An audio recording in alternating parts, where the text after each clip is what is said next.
Welcome into the Wolverine Recruiting Podcast. I'm your host, Trevor Ritchie, as always, joined by Michigan insider EJ Holland, here to discuss the top storylines in Michigan football recruiting. And of course, there's none bigger to start with EJ than five-star quarterback target Dante Moore. Recently made a visit to Ann Arbor, and I know you've had a chance to kind of communicate with him throughout that process, right? So what should people kind of know walking away from all of that? Yeah, obviously getting Dante Moore back on campus again this offseason is a huge storyline. I think this visit was more so, Dante's been to Michigan 100 times, literally. I mean, he used to go to academic camp there, he used to spend his summers there. There isn't much else Dante can see from campus facility, things like that. And then you got to do a photo shoot and you got to walk around and go to the baseball game and things like that. But I think the biggest part of this visit was kind of two-parter. One, he got to spend individual time with co-offensive coordinator Matt Weiss. And Dante will be the first one to tell you that his relationship with Weiss wasn't necessarily great to begin with. Weiss is kind of more of an analytical type of guy. He's very focused on the game of football. So he's never really had to recruit in the past. He came from the NFL. So he's always been so data driven, so sport driven, that I don't think that relationship building comes second nature. So I think this was a good time for Dante and Weiss to really mesh well to get together, to get to know each other on a personal level. Dante said one of the highlights of the trip with some advice he got from Weiss about going through some adversity that he's dealing with right now. So I think it was good for them to click together and to get fellow co-offensive coordinator Sharon Moore involved as well. Moore hasn't played a big piece in this recruitment. Obviously, he just coached offensive line last year. This year, he has an expanded role in the offense as with that co-C title. So he got to sit down with Weiss in that meeting with Dante. So that was I thought that went really well. I think Dante will also be the first one to tell you that his relationship with Weiss has improved over the last couple of months. So I think that's moving in the right direction. And then the second piece of it was Dante got to spend quality individual time with Donovan Edwards and Samaj Morgan. Samaj Morgan, Michigan's wide receiver commit, who plays on the same 7-on-7 team as Dante. And then Donovan Edwards, who was the top prospect in the state of Michigan a couple of cycles ago, obviously set to be a star in Michigan's backfield this year. But with Donovan, it was kind of interesting how his recruitment played out for Michigan fans that remember. Donovan was very high on Ohio State. He was very high on Georgia. He looked at both of those programs hard. He didn't even make a decision. I feel like Michigan fans have this false sense of remembrance. Like they remember Donovan being this class leader, and he didn't even commit until the last day possible. He committed to Michigan and signed with Michigan during the early signing period. I think towards the end of the process, it was pretty evident that he was going to end up at Michigan, but he didn't sign and he didn't make any type of commitment until that last day. I think Donovan can give a good perspective on being the in-state guy, having those big profile options further away from home, and then deciding to go ahead and stay home and be the hometown hero, as Donovan likes to say. So I think spending time with him, hearing his advice on the recruiting process, why he picked Michigan, was definitely invaluable. Him, Samaj, and Dante got a chance to go out axe throwing and just more of a relaxed setting. So I thought it was a good visit for them to just hang out, for him to hang out with Donovan and Samaj, for him to hang out with Weiss and Moore.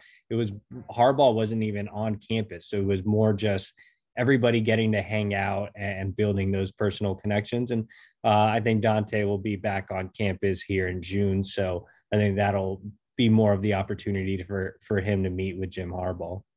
But this wasn't exactly Michigan rolling out the red carpet for Dante Moore at this point yet.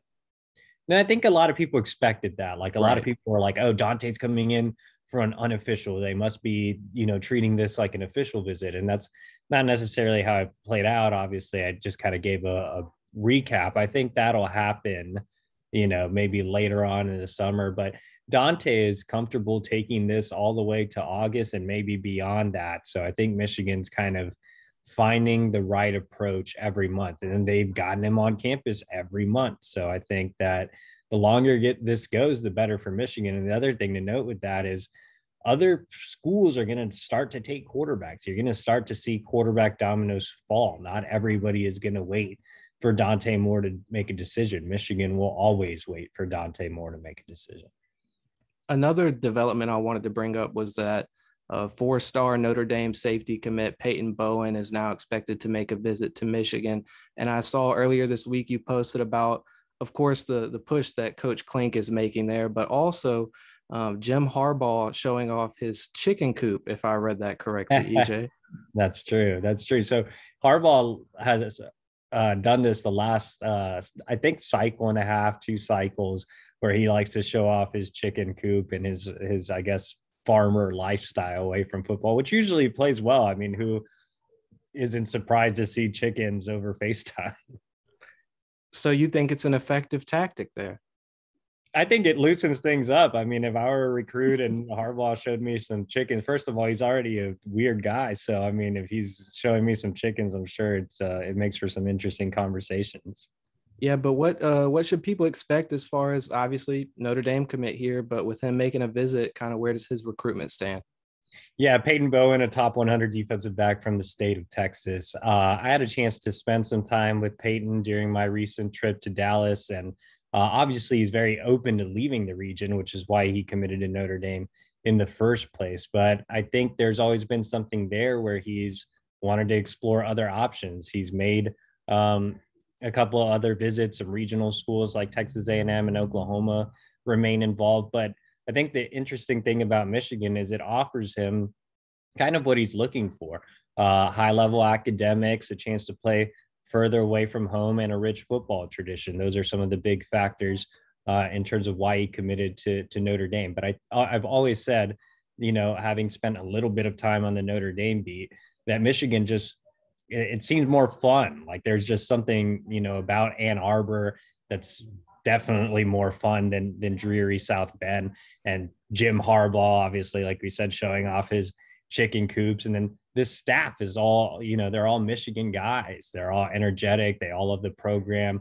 Klink's not a Michigan alum like Ron Bellamy or Grant Newsome, but I think he brings that same type of energy. He knows how to connect with kids, and he loves being at Michigan. And you can see that with the way he recruits guys. And I just think this staff is a little more seasoned. Marcus Freeman's in his first year, even though he's a really good recruiter. But I would take Klink over O'Leary, who's recruiting him at Notre Dame. O'Leary is actually the grad assistant for Michigan defensive coordinator Jesse Minter, so a little bit of a rivalry there. But I think Klink has proven himself on the trail many times, whether it was his first cycle at Michigan or just the job he did pulling high-level kids at Kentucky. I think that Klink has done a tremendous job of getting Michigan really, really involved here. I think we've written about Peyton Bowen before, and Michigan fans have kind of shrugged it off, like, all right, top 100 kid from Texas, that's an early commit to Notre Dame. Not much to get excited about there. But now that he's actually scheduled to make an official visit, and not just on any weekend, on Victor's weekend, I think that gives a little bit of optimism.